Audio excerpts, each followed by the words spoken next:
Jésus ayant ma tête, a parti, m'a racheté, et déjà ma place est prête pour l'éternité.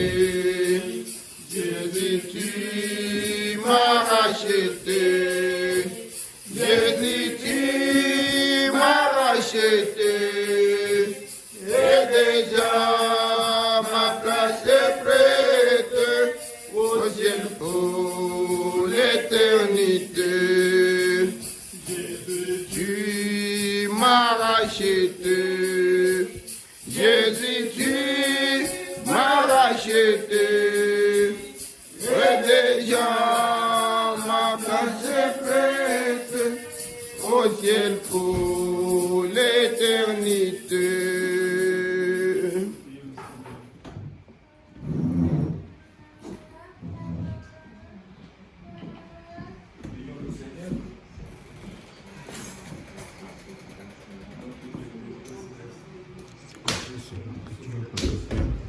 Nous te glorifions, nous te bénissons.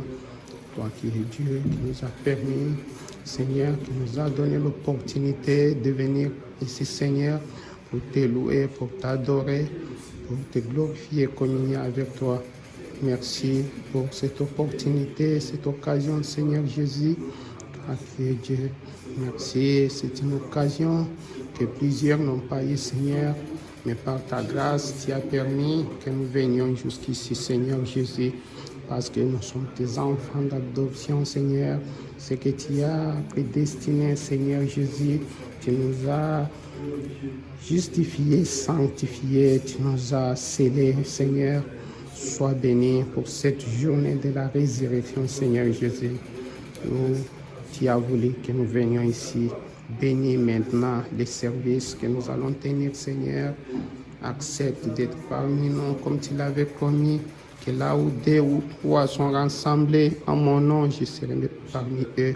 Seigneur, là où il y a les corps, les aigles aussi s'assemblent, Seigneur. C'est pourquoi nous te louons, nous te bénissons, nous te glorifions. Nous louons ton Saint-Nom, Seigneur. Sois avec nous dans les noms du Seigneur Jésus-Christ, notre Sauveur. Nous t'avons demandé. Nous abandonnons aussi les nôtres qui sont malades, qui sont emprisonnés, qui sont empêchés d'être ici, Seigneur Jésus. Sois avec tout un chacun, car nous t'avons ainsi demandé. Dans les noms du Seigneur Jésus-Christ, notre Sauveur, nous t'avons ainsi loué. Amen.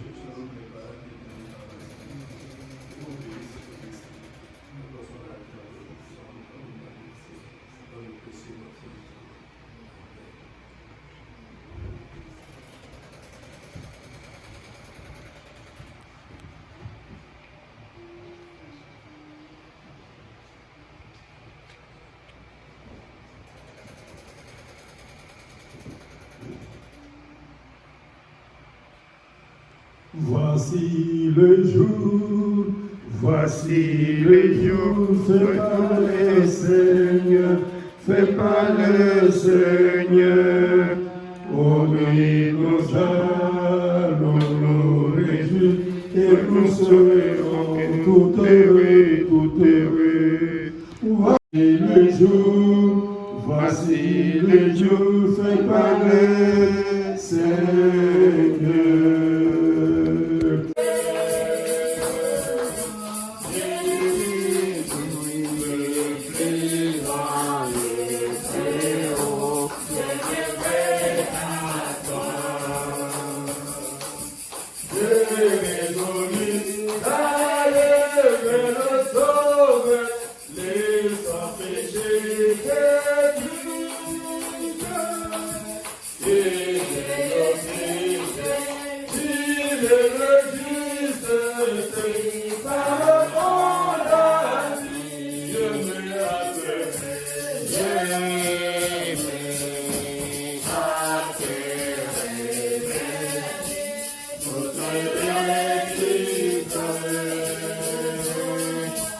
Jésus, le Fils.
Si le monde t'opprimait, de son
Il fait sauver et guérir, abandonner tes fardeaux à ton Seigneur.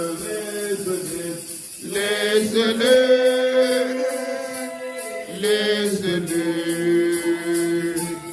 abandonne tes fardeaux à ton Seigneur. Si tu dois t'en défaillir, il saura te secourir. Abandonne tes fardeaux à ton Seigneur. Quand tes ennemis t'assaillent, comme il faut commence à faiblir. N'oublie pas que Dieu répond à la prière. Il fera une voie pour toi, te conduira sûrement. Abandonne tes fardeaux à ton Seigneur. Laisse-les.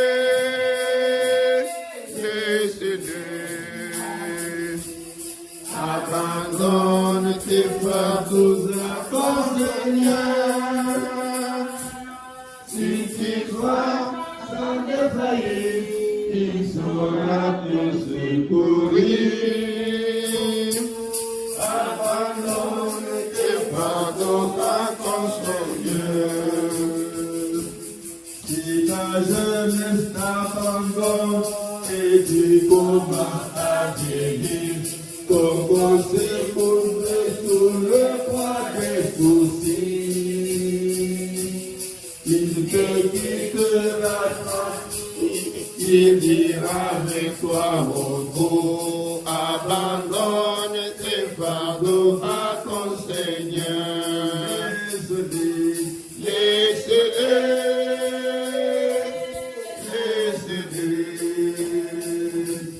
Abandonne tes fardeaux à ton Seigneur. Si tu crois sans défaillir, il saura te secourir. Abandonne tes fardeaux à ton Seigneur.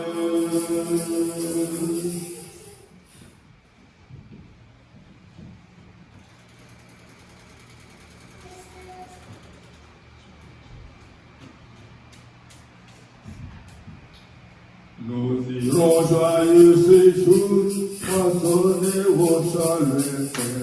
Rassemblant les bergers, jusqu'au soir nous travaillerons avec force. Rassemblant les bergers, rassemblés, les bergers, rassemblés. Les bergers, et nous allons au pays du jour éternel. Rassemblés, les bergers, rassemblés, rassemblés, les bergers, rassemblés, les bergers. Et nous allons au pays du jour éternel, rassemblés, les bergers. Si les coliques ou pleins, nous moissonnerons les grains, rassemblant les bergers. oui, nous œuvrerons partout, Sans brûler ni défaillir, rassemblant les bergers, rassemblés, rassemblés, les bergers, rassemblés, les bergers, gloire à Dieu, nous allons au pays du jour éternel, rassemblés, les bergers, rassemblés, rassemblés, les bergers, rassemblés, les bergers, gloire à Dieu, nous allons au pays du jour éternel, rassemblés, les bergers. nous chanterons, prierons et obéirons. rassemblant les belles herbes, nous irons à notre tête, obéissant au Seigneur, rassemblant les belles herbes, rassemblés, les belles herbes, rassemblés, les belles herbes, gloire à Dieu, nous avons pays du jour éternel, rassemblés, les belles herbes.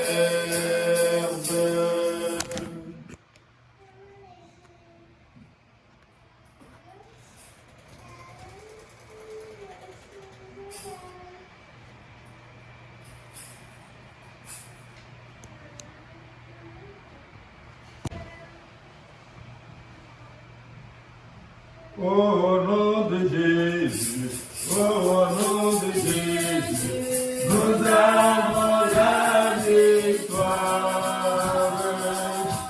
Au nom de Jésus, au nom de Jésus, les démons doivent s'enfuir. Si nous marchons au nom de Jésus, dites-moi qui peut résister au nom puissant de Jésus-Christ.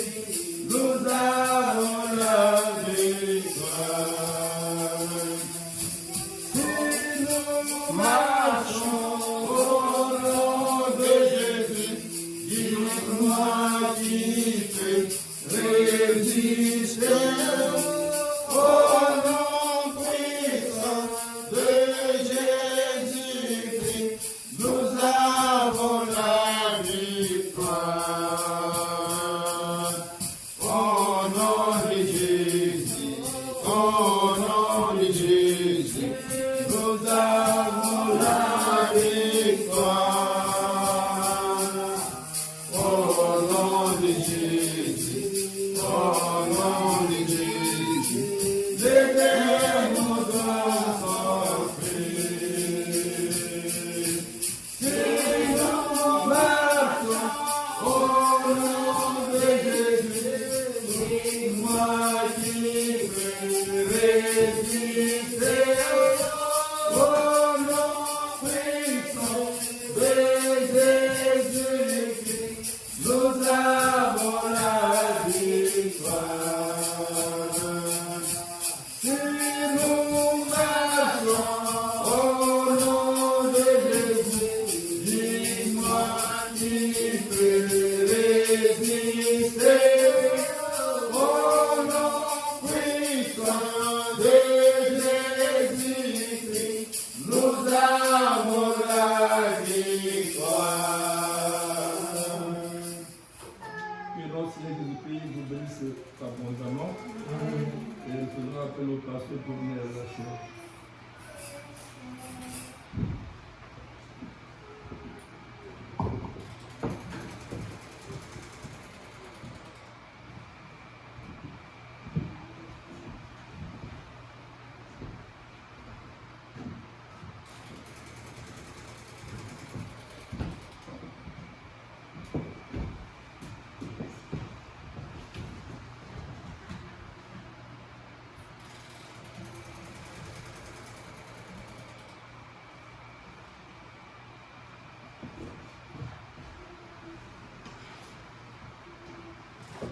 Que le Seigneur vous bénisse. Amen.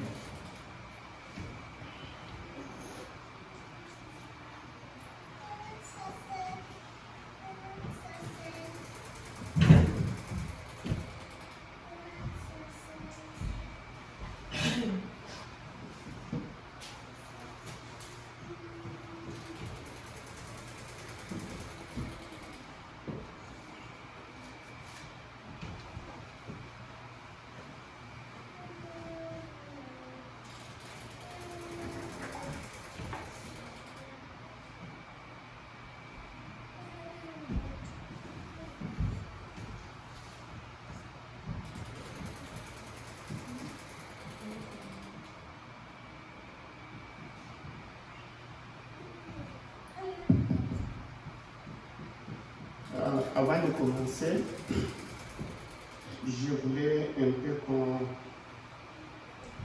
qu'on mette quelque chose dans notre pensée pendant que nous allons prier. Papa Moïse, qui était ici, il est allé au Congo, il se sent un peu dérangé, bien un peu malade. Il était admis à l'hôpital et nous croyons que tout ira bien. Nous le croyons par la foi. C'est pourquoi je demande qu'on puisse un peu prier. Vers la fin, on va un peu prier pour ça. Vous savez, il a été toujours là pour nous. Depuis même quand on a commencé, même quand on priait à la maison là-bas, d'ailleurs c'est lui qui avait commencé. Et, nous allons vraiment parler au Seigneur. Je vous demande, toi, d'aller à Dieu dire, oh Seigneur, guéris, parce que moi, non. Je dis seulement, vous allez prononcer la parole, dire que les démons de maladie, ce corps-là est réservé. Tu n'as ni le pouvoir, tu n'as ni l'autorité sur ce corps-là, parce que c'est un serviteur de Dieu. C'est tout ce que je vous demande de dire. Alors, nous allons directement nous mettre debout pour dire la parole de Dieu.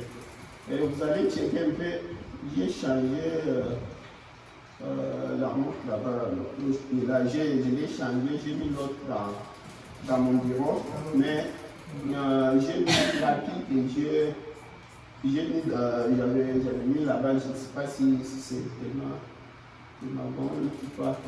Vous allez un peu vérifier, comme ça part jusque là, c'est bon. Ouais, c'est bon vérifier. Ok, nous allons.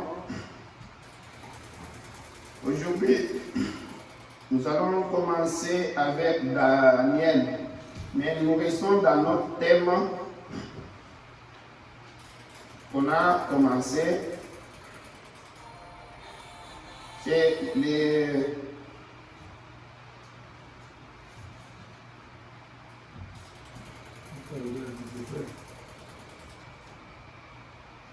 thèmes, oui, toujours dans le tabernacle du désert.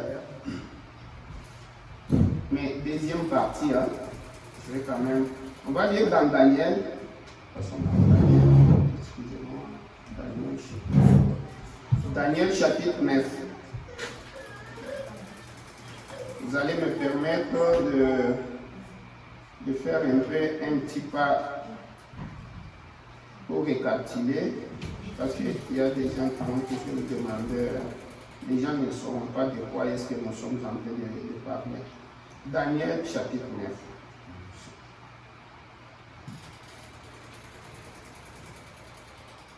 Je suis, excusez-moi que je pose.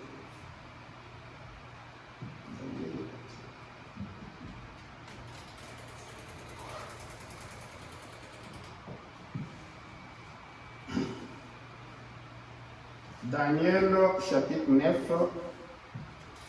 je vais lire de 1 à 6, je saute, je lis 20 à 24.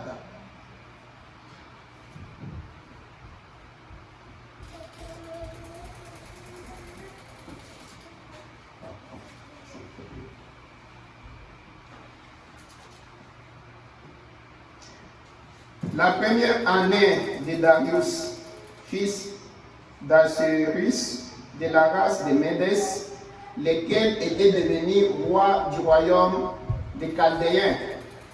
La première année de son règne, moi, Daniel, j'ai vu par les livres qu'il devait s'écouler 70 ans pour les ruines de Jérusalem, d'après le nombre des années dont l'Éternel avait parlé à Jérémie, le prophète. J'ai tourné ma face vers le Seigneur, Dieu, afin de recourir à la prière et aux supplications, en jeûnant et en prenant les sacs et la cendre. J'ai prié l'Éternel mon Dieu. Je lui fit cette confession. Seigneur Dieu, grand et redoutable, toi qui gardes ton alliance et qui fais miséricorde à ceux qui t'aiment et qui observent tes commandements.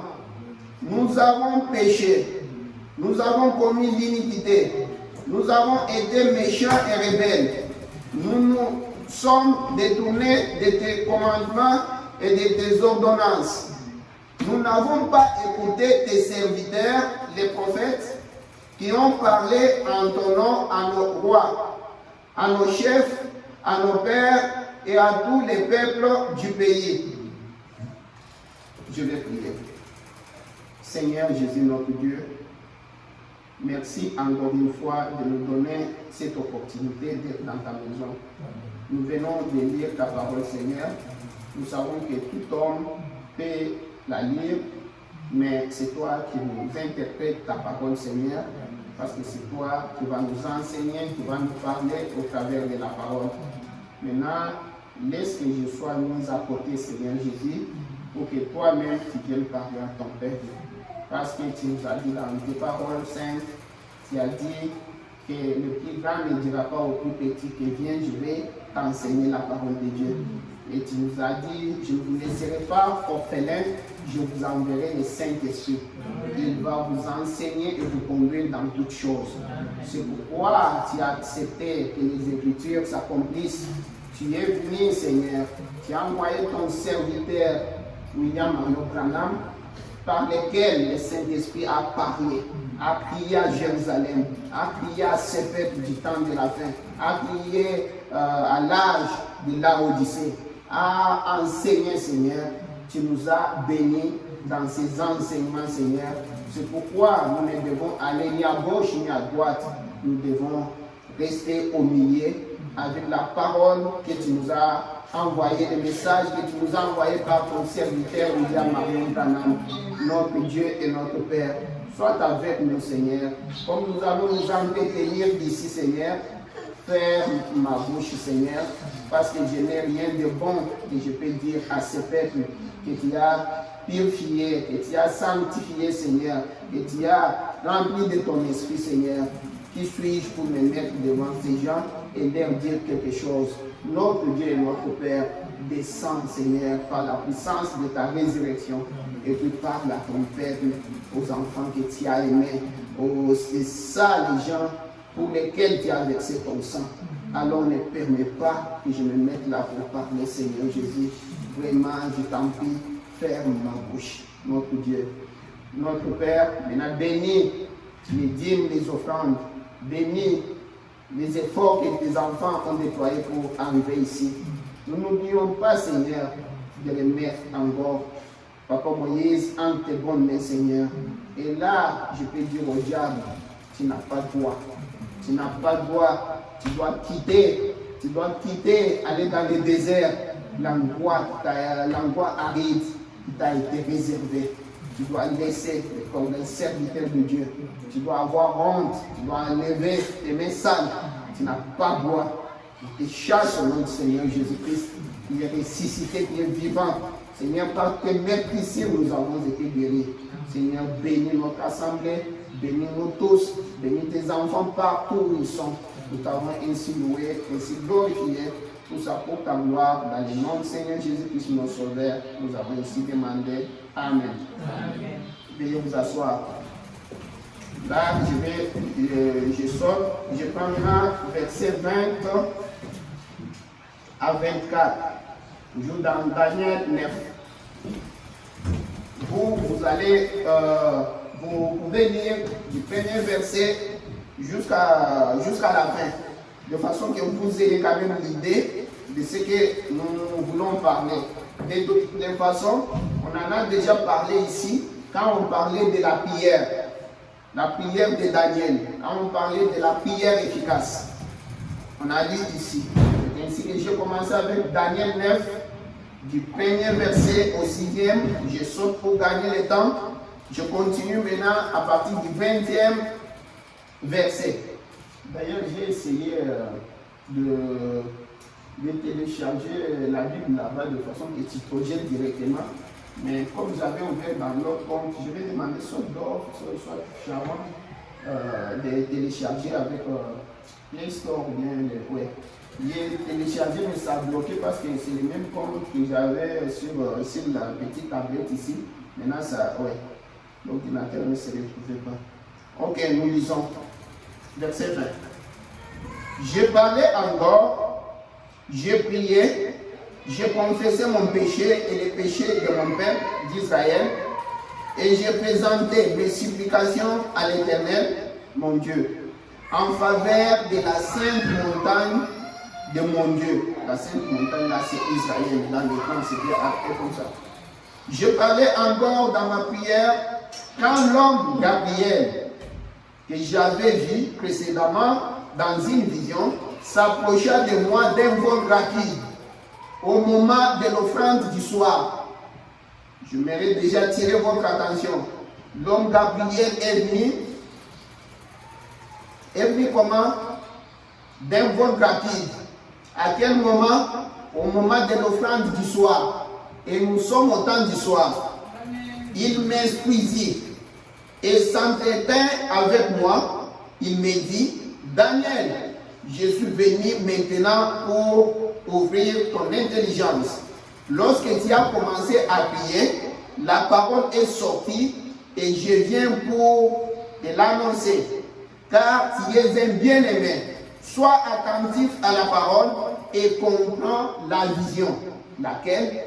70 semaines ont été fixées sur ton peuple et sur ta ville sainte. Je m'arrête là-bas parce qu'on part très loin. Je reste là-bas.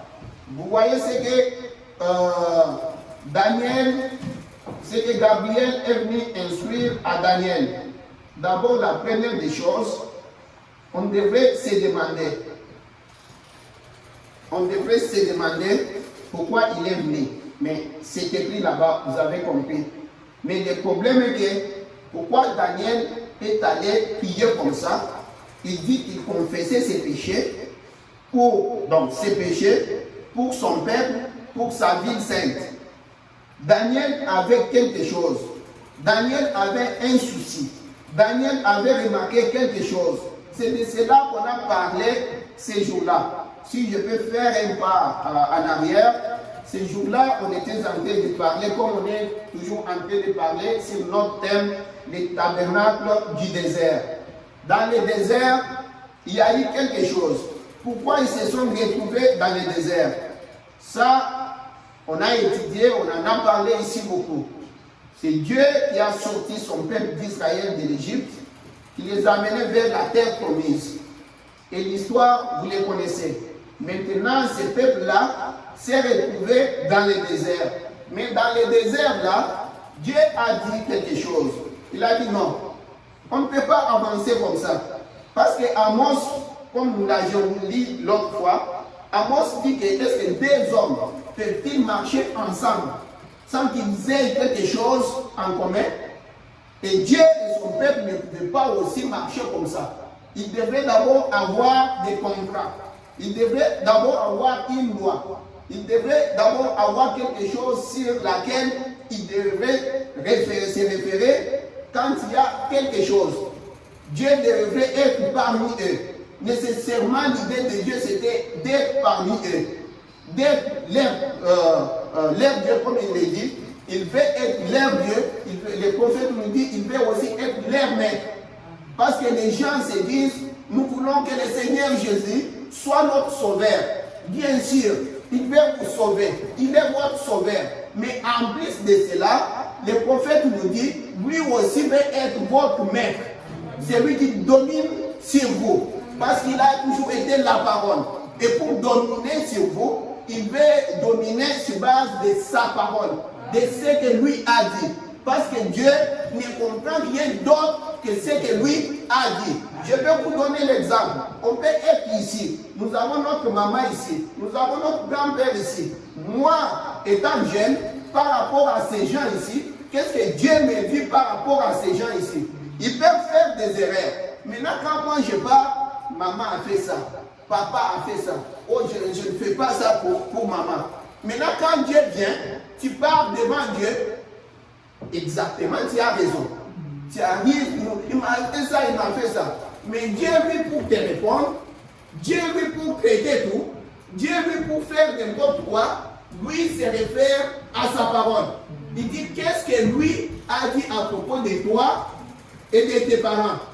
Il va regarder, dans sa parole c'est écrit, nous devons respecter les vieillards. C'est ça ce que lui va écouter. Quand toi tu viens plaider devant Dieu, les parents viennent plaider, Dieu lui, il ne regarde pas d'abord toi, il ne regarde pas d'abord les parents, il prend d'abord les miroirs, il prend ce que lui a dit par rapport à toi et aux enfants. Tu vas arriver là-bas en conflit avec les parents. Ceci, c'est là. Tu peux avoir raison. La raison, tu l'as. Mais le problème est que Dieu, les prophètes nous disent que Dieu écoute seulement sa parole. Amen. Il écoute seulement sa parole. Enfant, toi respecte tes parents. C'est tout. C'est ça ce que lui va comprendre. Ça, c'est l'exemple de façon que vous puissiez voir. Maintenant, quand Dieu marchait avec son peuple, on a vu les tabernacles. Il a dit, je vais être au milieu de mon peuple. Maintenant, comme ça, les tabernacles a été dressés. Ça, on en a vu. Il a donné des modèles à Moïse. Il a donné aussi les modèles là. On a vu comment il avait aussi donné des modèles à David. On a vu comment il a donné des modèles, tout ça. Esaïe a vu aussi les trônes. Et puis Jean a vu aussi les trônes. Maintenant, voilà, il y a une chose. Là, nous étions dans le désert, comme notre thème le dit. Les tabernacles du désert. Ils étaient dans le désert. Ces tabernacles étaient encore mobiles. On les transportait. Plus qu'on avançait, ainsi on avançait avec les tabernacles. Maintenant, il y a eu quelque chose. Ça va nous amener quelque part. Maintenant, dans tout ça, notre question, sur base de ce que nous venons de dire, est qu'ils allaient où, ils venaient d'où, et qu'est-ce qui les a amenés d'être là-bas, en train d'errer par-ci, par-là. C'était ça la question. Est-ce que tu peux monter sur la chaise là, regarder en haut, tu peux prendre si tu veux, et puis tu peux faire oui. Mais faites attention parce que les doigts, chaque fois les doigts passent devant la caméra. Tu tiens d'abord le... Ouais. Et comme ça que ça partait. Maintenant, écoute, comme ils étaient là, en train de partir par-ci, par-là, nous avons vu comment dans les déserts, comment on les attaquait. On les a attaqués. Là où je vous ai parlé de Ichabod, du temps de Samuel, avec ses enfants. Je vous ai montré quand on les a attaqués, et puis la gloire de l'Éternel, qui était venue là-bas, quand Moïse a prié, après avoir baissé cette tente-là, la gloire de l'Éternel était bannie. Ça s'est emporté. Tu vois? Maintenant, après, ils ont encore repris la tente, ils continuaient comme ça. Maintenant, c'est arrivé, j'en écoute comme ça, pour juste vous donner l'idée, arrivé à ce que nous sommes en train de parler. Maintenant, voilà ce qui est arrivé. Jusqu'au moment de David. Au moment où David était roi. Maintenant, c'est là où la chose commence. Là où notre temps commence. Quand maintenant David, comme il était l'homme selon le cœur de Dieu, l'homme qui s'occupait des affaires de Dieu, David s'est dit, comme il était roi, on a construit le temple, la maison, un palais pour David. David s'est dit dans un palais. Très beau. Il a dit, mais comment? Moi, ici, j'étais un homme d'abord du village. J'étais derrière. Je n'étais même pas dans le village, j'étais au champ. avec les brebis, avec les ours, avec ceci, cela. C'était ça les animaux, c'était ça mes amis, c'était ça mes frères, c'était ça tout ce que j'avais. Mais Dieu m'a pris de là. Il m'a pris de là pour m'amener jusqu'au trône. Il a fait de moi quelque chose. Mais comment? Et ce Dieu-là, chaque fois qu'on a besoin, on part au temple. Quand il parlait avec Moïse, Moïse pouvait passer comme ça. La Bible nous dit, quand Moïse passait dans le camp là, il sort en dehors du camp, tous les enfants d'Israël se mettaient debout, pouvaient commencer à suivre Moïse avec les yeux. Quand Moïse entrait là-bas, il voyait même comment la gloire venait. Il s'entendait comment Dieu parlait avec Moïse. Tu vois? Mais c'est toujours les tentes là-bas. Dans les tentes d'assignation, tout ça. Maintenant, il nous dit, il regarde comment ils ont placé les chérubins, tout ça. Et la gloire de l'Éternel venait là-bas, sur les chérubins, qui étaient sur les propitiatoires. Et on voyait tout ça. David s'est dit, mais la maison de l'Éternel, là où Dieu a promis de mettre son nom, quand il a dit, je vais vivre, je vais demeurer au milieu de mon peuple, au milieu de son peuple, là, il ne venait pas n'importe où. Il avait un endroit où il venait. Maintenant, il dit, cette tente-là reste dans la bourse pendant que moi, je dors très bien dans la maison. Non, il y a l'injustice. Il y a l'injustice. Quelque chose ne marche pas.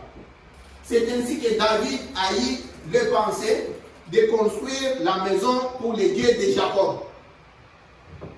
Ce sont des histoires, c'est comme ça qu'on a parlé la fois passée. Je vous ai donné toutes les références. C'est ainsi que Dieu est allé voir Nathan, le prophète, que David avait consulté avant. Il a dit, je vais construire la maison. Et Nathan lui avait donné le feu vert. Il a dit, fais ce qui est dans ton cœur. C'est ce qu'on a dit, n'est-ce pas? Et puis la nuit, comme Dieu vient parler souvent à ses prophètes, la nuit, comme Job. Des visions nocturnes que Job nous dit. Dieu est allé voir les prophètes. Mais regardez très bien. David, c'était l'homme selon le cœur de Dieu. C'était aussi un prophète parce qu'il parlait. Il nous a dit des histoires qui sont arrivées. Mais quand Dieu a voulu parler, David avait un problème avec tout ça. Dieu n'est pas allé à David. David était un roi. Tu vois, Dieu est allé voir les prophètes. C'est ça la bouche de Dieu. Amen. Dieu il est allé voir les prophètes et dire aux prophètes, va dire à mon serviteur David. Va dire à mon serviteur David que ce n'est pas toi qui vas dire de bonnes intentions, mais ce n'est pas toi qui vas me construire la maison. Ça va être les fruits de tes entrailles, ton fils Salomon. C'est ainsi, on arrive là, Salomon a construit quoi? La maison. Et je pouvais même vous donner, j'ai même avec cette Bible ici, cette version ici, j'ai même les temps de déportation, c'est que j'ai cherché ici. J'ai même les temps de déportation. Et Salomon a construit la maison. On a dit, c'était construit, la maison était construite, les temples étaient construits entre 966 à 959. C'était 10e siècle. Tu vois? Maintenant, c'est là où notre affaire commence. Pour les temples proprement dit. Là, on finit l'affaire, le tabernacle du désert. On commence avec les temples proprement dit. Parce que tout ça, je vous donnais l'idée, parce qu'il fallait commencer. Comment est-ce que ça a commencé? L'idée même est venue d'où? Pour que David, maintenant, commence par là où il va commencer. Nous avons dit que c'était au 10e siècle, 966 à 959, qu'on a construit les temples par Salomon. Maintenant, voilà une chose. Je vous ai encore montré que quand Salomon a fini de faire la prière, là on a lu avec vous. On a lu dans 2e Chronique chapitre 7, on a lu 2e Chronique chapitre 6, on a lu aussi dans 1er Roi chapitre 9, on a lu tout ça, comment Salomon a dédicacé les temples. Et quand il a dédicacé, qu'est-ce qui s'est passé? Quand Moïse a fini, on a vu avec vous dans l'Ancien Testament, quand Moïse a fini de dresser la tente, ou bien la tente d'assignation dans le désert, la gloire de l'Éternel est venue là-dedans. Quand Salomon a fini aussi de faire la dédicace, quand il a prié, on dit par la Bible, nous devons quand même les lire, même si, d'ailleurs c'est de ça qui nous introduit dans les bonnes choses que nous allons parler. Je vais lire dans 2e Chronique, chapitre 7, de 1 à 3. Si tu as le temps, lis aussi dans 1er Roi 9, chapitre 9, tu peux commencer le premier verset. On parle de la même chose. C'est toujours la même chose là-bas. Moi, j'ai lu 2e Chronique. Je fais ça pour que vous puissiez lire. Quand vous lisez à deux ou trois endroits comme ça, vous avez quand même l'idée. Il y a des endroits, des choses qu'on n'a pas trop relatées ici et que tu vas les trouver quelque part d'autre. Ok, je suis dans 2e Chronique, chapitre 7. Lorsque Salomon y achevait de prier, le feu descendit du ciel et consuma l'holocauste, et les sacrifices et la gloire de l'Éternel remplit la maison. Les sacrificateurs ne pouvaient entrer dans la maison de l'Éternel, car la gloire de l'Éternel remplissait la maison de l'Éternel. Vous voyez que comme Dieu l'avait promis, et si vous allez même dans la prière de Salomon, vous allez trouver ce que Salomon a dit à Dieu. Est-ce que Dieu peut habiter dans ce qui est fait de main d'homme? Mais notre Dieu, il lui a demandé beaucoup d'histoires. J'aimerais que vous puissiez aller lire tout ça. Mais Dieu, la gloire de son nom, il a mis quand même son nom, il a attaché son nom à cette maison-là, comme il avait dit. Il était là. Ça, c'était quand? C'était quand Salomon a fini de construire la maison. Pourquoi je reviens? Je vous ai dit qu'il y a beaucoup de frères qui m'ont posé, qui me posent des questions par rapport à ceci. Parce que ça complique un peu les gens pour comprendre quand est-ce que le premier temple a été construit. Et puis, c'était quand on a détruit, c'était tout ça. C'est de cela qu'on va un peu parler. Mais tout ça, souvenez-vous, nous voyons des temples. Nous voyons des temples. Un jour, quand j'aurai le temps, on va parler aussi. On va parler de tout ce qui était fait là. On a énuméré la liste. La liste était très longue ici.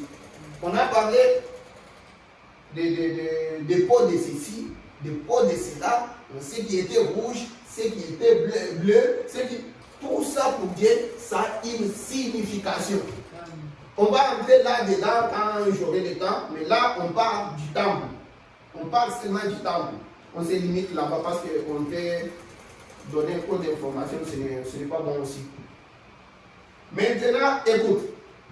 Maintenant, Salomon a fait ce qu'il a fait là. Et ça a commencé. Maintenant, cette maison-là, les enfants d'Israël sont restés maintenant là-bas. Ils allaient les adorer. C'était bien. Tout allait beau.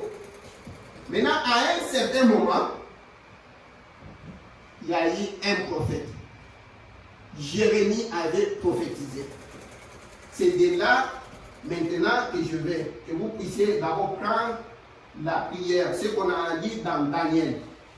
Qu'est-ce qu'il y a? Je vous ai dit, on se pose la question, qu'est-ce qui a amené Daniel à prier comme ça, à commencer à vérifier c'est quoi? Daniel avait un souci. C'était lequel? De savoir que comme le peuple de Dieu, Daniel s'est retrouvé en captivité. Il s'est dit, comment nous, les peuples de Dieu, on se retrouve en captivité? Dieu est-il mort? Dieu a-t-il dit quelque chose à propos de cela? Qu'est-ce qui s'est passé? C'est ainsi que Daniel est allé prendre, on peut aussi le lire ici. Daniel est allé prendre est allé prendre le livre de Jérémie, comme on l'a dit ici. On était dans Daniel.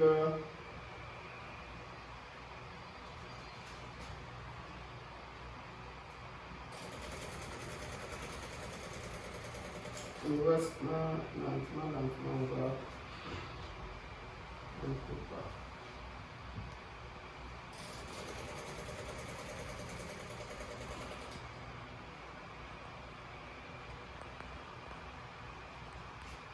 Regarde là où on était.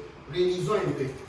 Il dit la première année de Darius, fils d'Assurius, de la race des Médès, lequel était devenu roi du royaume des Chaldéens.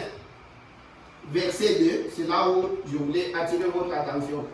La première année de son règne, moi Daniel, j'ai vu par les livres qu'il devait s'écouler 70 ans pour les ruines de Jérusalem, d'après le nombre des années dont l'Éternel avait parlé à Jérémie. Daniel, comme il était prophète, nous allons lire ici dans l'instruction de Gabriel à Daniel. Le prophète va nous éclairer là-dessus. Je vous dis d'abord l'histoire, de façon qu'on commence à lire maintenant le prophète, la bouche autorisée. Maintenant, nous voyons qu'il nous dit très bien, il a lu par les livres qu'il devait s'écouler 70 ans. Il a vu dans les livres, c'est ce que le prophète nous dit dans les couleurs. Ils avaient des couleurs en ce moment-là. Parce que Daniel était un prophète. Il s'est retrouvé là-bas en captivité. C'est ainsi qu'il s'est dit, comment des affaires comme ça peuvent nous arriver? Nous sommes des enfants de Dieu. Quand quelque chose arrive, c'est-à-dire quelque part Dieu l'a autorisé. Ça ne peut pas juste arriver comme ça. Tu vois? C'est ainsi, comme il consultait la parole de Dieu, comme je vous ai dit, Dieu voulait d'abord qu'il y ait quelque chose. Qu'il y ait quand même les contrats. Qu'il y ait quand même une constitution. Il ne pouvait pas seulement marcher avec son peuple sans quelque chose. Il avait un contrat. C'est ainsi que Daniel, sachant cela, il a dit non. Mais Dieu nous a promis des choses. Le prophète nous dit, regarde quand ils allaient dans le désert là-bas, il a tué même des rois. Il a combattu tout le monde. Vous vous souvenez de l'histoire de quoi? Non, pas l'histoire de Goliath, mais dans le désert, je parle de quoi? De Balaam et Balak. Quand on voulait maudire Israël, tu vois que tout ça, ça ne marchait pas. Personne ne pouvait se mettre devant eux. Il a dit à Josué, personne ne va te résister comme ça. Tant que tu vivras. Tu vois, il y avait toutes ces promesses-là. Quand quelque chose ne marche pas, regarde, quand il y a eu, quand on les a fait cogner, Josué a dit non. Nous avons des promesses que Dieu nous a faites. Tout doit bien marcher. S'il y a quelque chose qui ne marche pas, c'est-à-dire quelque part on a manqué. Il est allé vérifier, ils ont trouvé qu'il y avait, avant dans leur camp, vous voyez, c'est la même chose avec Daniel. Il s'est dit là-bas, tout était ruiné, ça c'est la maison de Dieu. Là où Dieu avait même prophétisé. Il a vu, et là quand il a vu, Ils avaient déjà fait environ 68 ans, quelque chose comme ça. Il restait 2 ans. Attends, nous allons voir ici avec le prophète qui va nous parler. Tu vois, c'est ainsi qu'il a pris maintenant les sacs et la cendre. Donc, c'est-à-dire qu'il a commencé à gêner. On fait ça maintenant, ses péchés et les péchés de son peuple. C'est ainsi que Daniel s'est retrouvé là-bas. Ça, c'est en captivité. Pourquoi? Parce que la maison était d'abord détruite.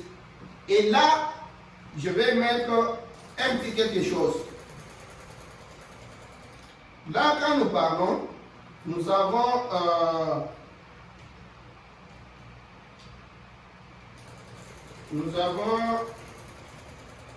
j'ai même vérifié dans cette Bible ici, parce que ici j'avais vérifié pour voir les déportations. Il y a première et deuxième déportation, comme je vais vous les montrer ici tout de suite. Maintenant, il y a quelque chose aussi que je vais attirer votre attention. Quand on a lu avec vous dans Jérémie 25, on s'est entretenu ici comment Dieu était en train de dire la prophétie même de Jérémie.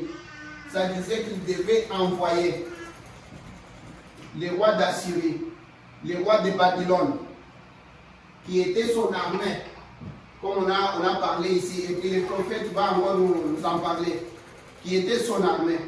Et puis, eux-mêmes là, on va les détruire par après.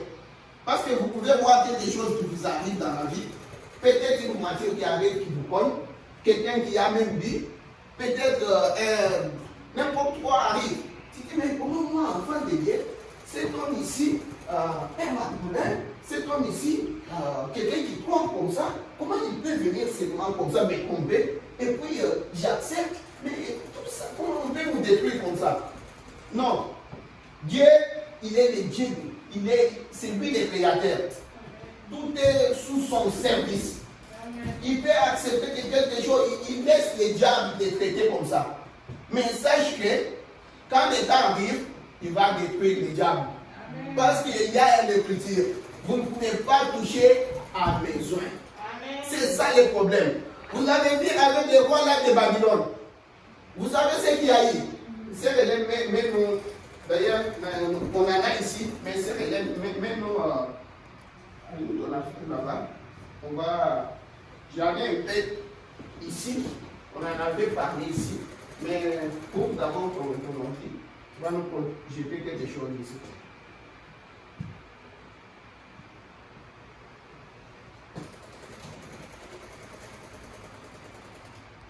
Tu vas voir juste au début là, un peu en rouge, c'était écrit un peu comme l'Empire, comme ça.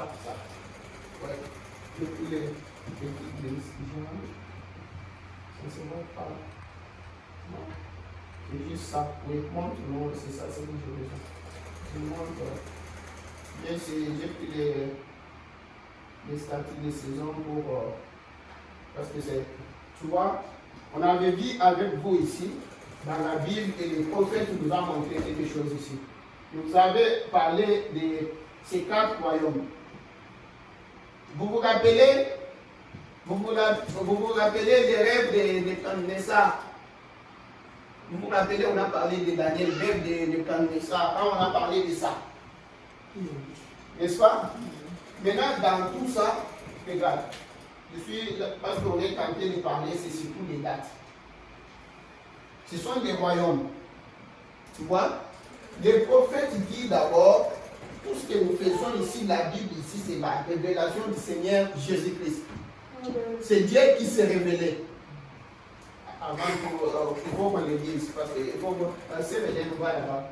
On va dans Christ, révélé dans sa propre parole. Tu vas voir ça. C'est le 22 août 65.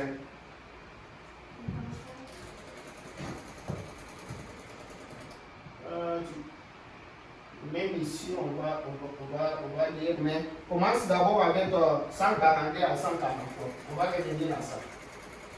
Allez d'abord 142 à 143.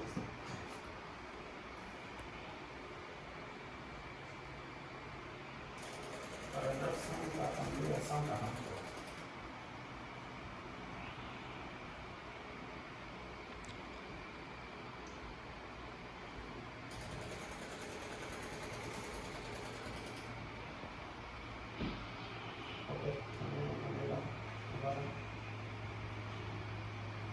Maintenant, la chose qui arrive ensuite, c'est lorsque tout sera rassemblé dans cette sept personnes, Jésus-Christ, l'épouse et le corps, lors du retour physique du Seigneur Jésus. Ce qui fait ces 3 fois. Quand il a été amené sur terre, tué, crucifié, ressuscité, il s'est manifesté sous forme de son corps, qui est son épouse, la femme. Vous saisissez? Elle fait partie de son corps. Et la femme et l'homme sont tellement proches l'un de l'autre qu'ils sont, en fait, ils sont pareils. Ou en tout cas, ils devraient l'être. Les voilà donc, voyez-vous, ils sont tout à fait manifestés de la même façon. Elle est une partie de lui, parce qu'elle a été tirée de lui. Et l'épouse aujourd'hui est tirée du corps de Christ, qui se comporte et fait exactement ce qu'il a dit qu'il ferait en ces jours-ci. L'épouse, la reine, le roi et la reine. Très bien. Il s'est fait tard maintenant aussi devons-nous nous dépêcher pour terminer. Très bien. Maintenant, écoute. La Bible entière est l'entière révélation de Jésus-Christ.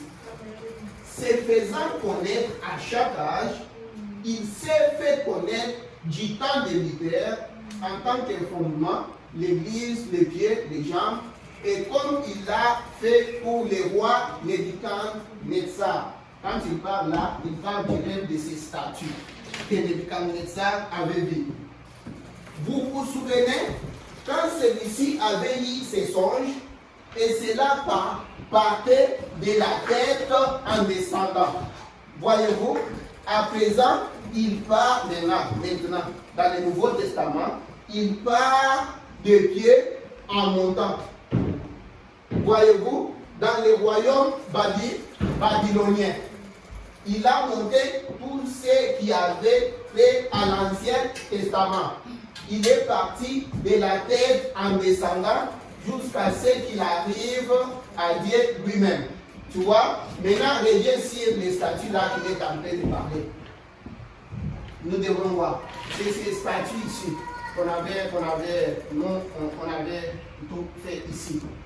Avec des livres de Daniel. Il a d'abord vu ça sous forme de lions, des ours, des léopards, jusqu'à arriver au dragon. Maintenant, écoute, quand on nous parle là-bas, c'est lui, les rois là, les rois que les prophètes, que la Bible nous a montré ici, qu'on a parlé, qu'on a vu dans Jérémie, où Dieu est en train de dire, j'enverrai, je vais envoyer les rois de Babylone, hein, qui était son armée. Les rois là, quand on regarde en ce moment-là, le moment où on a détruit le temple de Jérusalem, c'était quand la première déportation, c'était à 597, c'était 597. 597, c'était ici. C'était ici. Parce que dans l'ancien, avant Jésus-Christ, on parle de ça vers ici. On descend quoi? C'est comme si on descend vers 0. Parce que 0 c'est le débit. C'était ici. C'était les rois de Babylone. Maintenant, écoute. Quand vous voyez maintenant les rois de Babylone qui étaient la tête, selon la signification de Daniel, l'interprétation de Daniel. Vous vous souvenez de l'interprétation que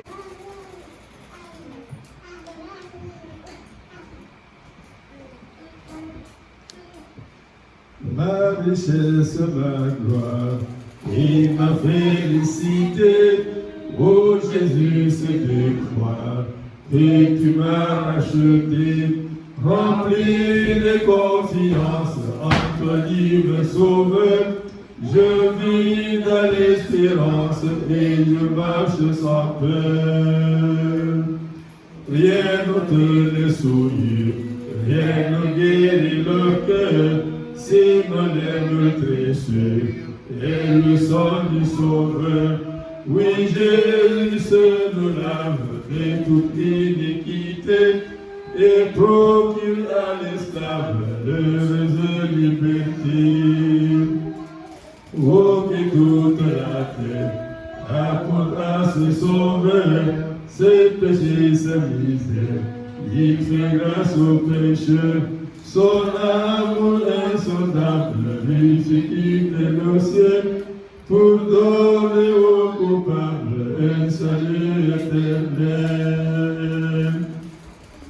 Que bobo zinangai, bese gorangai, Yesu ngai nangima, wosi kula kingai, nakota lele siyo zambe mubikisi, nazali na eli kampe na kubangate.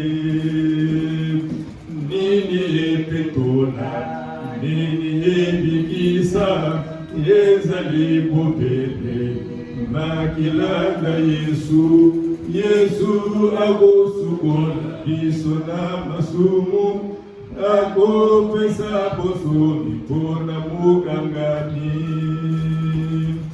Mokili emena, muka mobikisi, masumu na yango, ye akolibisa, ayaki na mokili na bolingo na ye, mpona kopesa bato lobiko ya seko. Que le Seigneur Jésus-Christ vous bénisse richement et nous demandons de nous garder, de nous protéger pour nous faire rencontrer un jour la vie prochaine. Allez dans la paix du Seigneur.